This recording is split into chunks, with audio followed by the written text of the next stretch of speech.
Kia ora. This video will help you understand the Real Estate Authority's Supervision Standard.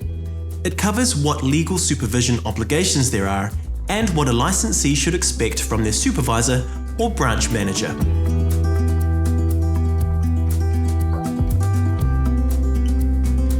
The requirement for salespersons to be supervised comes from Section 50 of the Real Estate Agents Act 2008 and Rule 8.3 of the Code of Conduct. Rule 8.3 states that an agent who is operating a business must ensure that all salespersons employed or engaged by the agent be properly supervised and managed. Supervision expectations are that licensees get the right level of support and guidance they need.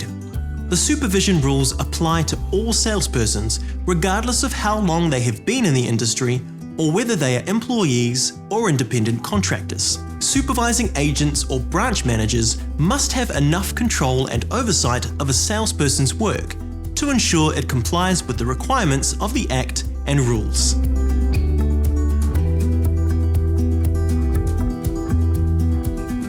The Professional Standard on Supervision outlines all the information that a licensee will need to meet their obligations. The standard contains guidance on how to establish the right supervision plan for the licensee. Some of the principles in the standard are flexible, meaning that they can be tailored depending on the salesperson's needs and experience level.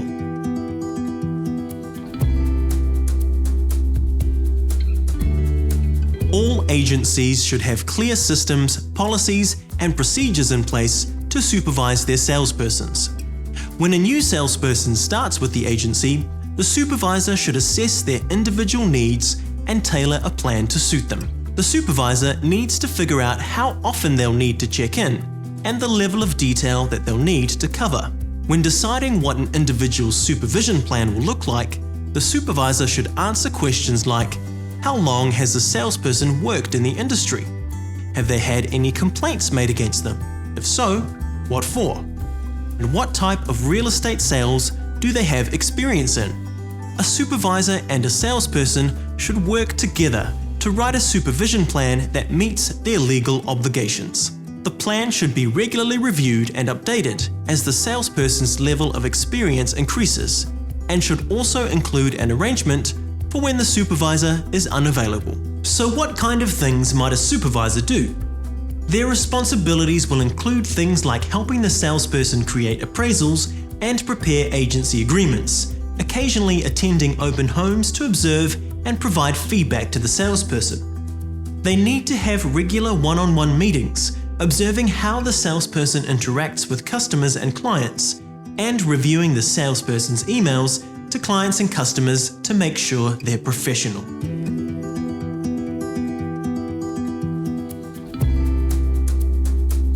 When a salesperson first enters the industry, it can be overwhelming, so it's important that if they encounter a problem, they can immediately go to their supervisor for guidance. Chances are high that their supervisor has dealt with similar situations in the past, and if not, they can help find a solution.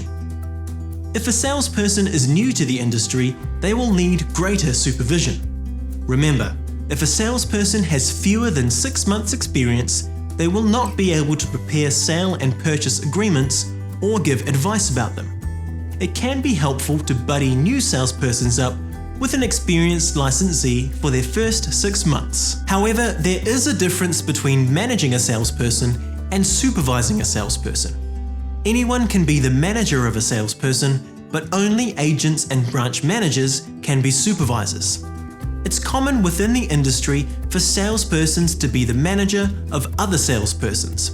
However, managing from an employment perspective is different from supervision. Experienced salespeople can help a supervisor by having oversight of the salesperson's day-to-day tasks and reviewing marketing materials, limbs, and other property documents.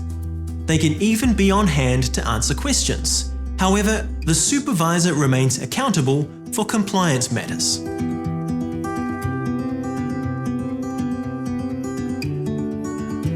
A salesperson should expect a relationship of trust with their supervisor. Their supervisor needs to understand the salesperson's level of experience and skill, and there should be honest and regular communication between the two. Supervisors are expected to understand any issues with the properties the salesperson is listing, have regular meetings to discuss their listings, and ask questions to help draw out potential problems, such as boundary or code compliance issues. They also need to be available for questions and be able to foster a relationship of trust and honest communication with their salesperson. It's also expected that the supervisor is up to date on Complaints Assessment Committee and disciplinary tribunal decisions, industry newsletters, and guidelines issued by REA.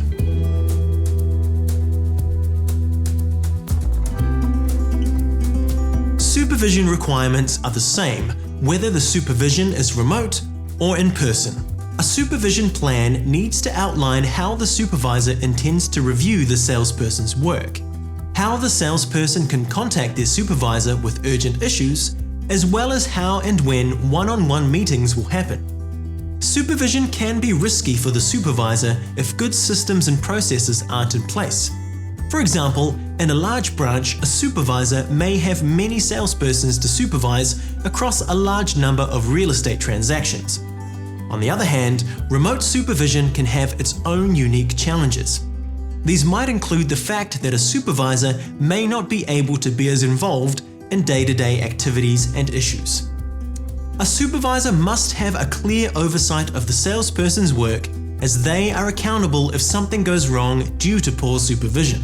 To find out more, you can access the professional standard on supervision and also read about supervision obligations on the REA website. And if you know anyone who might be interested in this topic, send them a link. Thanks for watching. This video was brought to you by the Real Estate Authority.